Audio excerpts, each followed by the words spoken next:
Olá! Já parou para pensar o que pode conectar a psicanálise de Jacques Lacan com a música de improviso da gravadora ECM?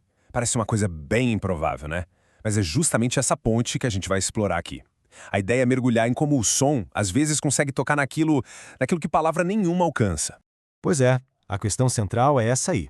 Pode até parecer uma conexão um pouco forçada, mas vamos ver como esses dois universos que parecem tão distantes estão, na verdade, olhando para o mesmíssimo abismo.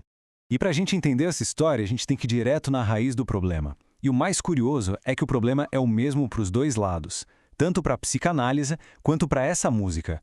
É tudo uma questão sobre os limites da nossa própria linguagem. Pensa só um pouco nisso. Existe essa ideia de que falar é difícil. Mas por quê?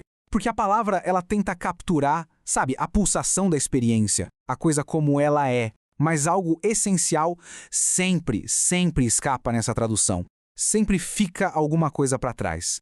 Tá, mas e essa coisa que escapa? O que é isso? Bom, a teoria lacaniana, ela dá um nome para isso. Para essa parte da realidade que a linguagem simplesmente não consegue tocar.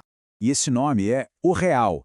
Mas olha, atenção aqui, não é a realidade do nosso dia a dia, sabe? As coisas que a gente vê, que a gente toca. Não, é outra coisa. É o impossível. Aquilo que, por definição, sempre vai nos escapar. Tem uma analogia que é perfeita para isso. Imagina tentar segurar água ou areia bem fina com a mão fechada. É impossível, né? Simplesmente escorre por entre os dedos. Pois é, essa é exatamente a relação do real com as palavras. E isso aqui, nossa, ilustra de um jeito brilhante a nossa situação. A gente acha que domina a linguagem, que a gente está no controle, mas na verdade a gente está tão mergulhado nela que nem percebe as limitações. A gente é falado por ela. É como o peixe, que não tem a menor consciência de que está dentro da água. E é justamente daí, dessa sensação de aprisionamento na linguagem, que nasce uma necessidade. A necessidade de encontrar uma outra forma de se expressar.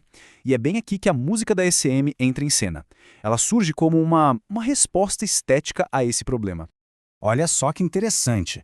Enquanto a linguagem tem essa ambição de dizer tudo, de explicar, de dar conta de tudo, o som que o Manfred Escher produzia para a ECM, tem um objetivo completamente diferente. Ele busca tocar ali, na borda do que não pode ser dito. A ideia não é explicar, é evocar. E parece que o Escher entendeu um segredo lacaniano que é fundamental, que é o seguinte: a verdade tem a estrutura de uma ficção. E talvez seja por isso que o som, que não tem essa pretensão toda de ser a verdade absoluta, talvez por isso ele consiga chegar mais perto dela. Mas como é que é essa estética na prática? Imagina uma tela sem moldura, uma coisa que se estende para o infinito. A ideia não é ser uma paisagem bonita para a gente ficar olhando. É para ser uma vertigem, algo para se sentir na pele mesmo. Tá, legal. Mas como é que toda essa filosofia se transforma em som, na prática? Como é que essa ideia toda se materializa na música? Bom, o ponto crucial é o seguinte: a técnica se baseia principalmente no uso do silêncio como se ele fosse o protagonista, e na fragmentação. A música não tenta preencher o vazio com barulho, sabe? Muito pelo contrário, ela dá um peso enorme para uma única nota e valoriza o abismo de silêncio que vem logo depois.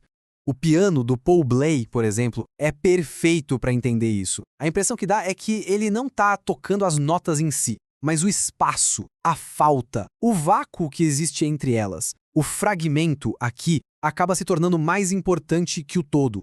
Então, a dinâmica é essa. A música da ECM opera justamente naquele espaço vazio que a linguagem deixa para trás, onde a palavra falta, o que sobra é o eco. A improvisação, nesse caso, não é caos, é um ato poético. E o que essa música revela, então, sobre a nossa própria condição? Vamos ver isso agora. Vamos usar uma metáfora bem poderosa aqui, a de um oceano. A superfície desse oceano, sabe aquela calmaria que chega a ser quase insuportável? Então, essa superfície é a nossa realidade bem arrumadinha. É a narrativa coerente que a gente constrói para o mundo ver. Mas a questão é, o que será que pulsa lá embaixo? O que se agita lá no fundo, nas profundezas que a gente não vê? E a resposta é a chegada do real. A música, quando é de verdade, ela é essa tempestade. É o som escuro, desconexo, às vezes até trágico, que sobe lá das profundezas e racha essa casquinha fina da realidade que a gente inventou. Então, o que essa música oferece? Olha, não é conforto. É algo muito mais honesto. É um espelho quebrado. um espelho que reflete a nossa própria fragmentação. É só parar para pensar na nossa vida. A gente vive repetindo padrões. Para a psicanálise, essa repetição é a marca de um desejo que não consegue se dizer, que não encontra palavra. E a música explora isso.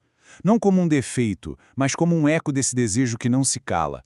E é por isso que ela é um espelho quebrado. Um espelho onde, por um instante, a gente consegue espiar o nosso próprio rosto desfeito, a nossa condição fragmentada. E é aí que mora a coragem artística da ECM. No fundo, essa música é um som que simplesmente se permite ser o que é.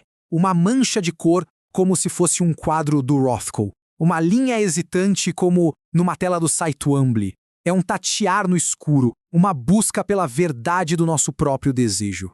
E no final, a gente fica com essa questão, né? Se a gente nunca vai conseguir dizer tudo, se as palavras vão sempre faltar, o que será que a gente escuta no silêncio que resta?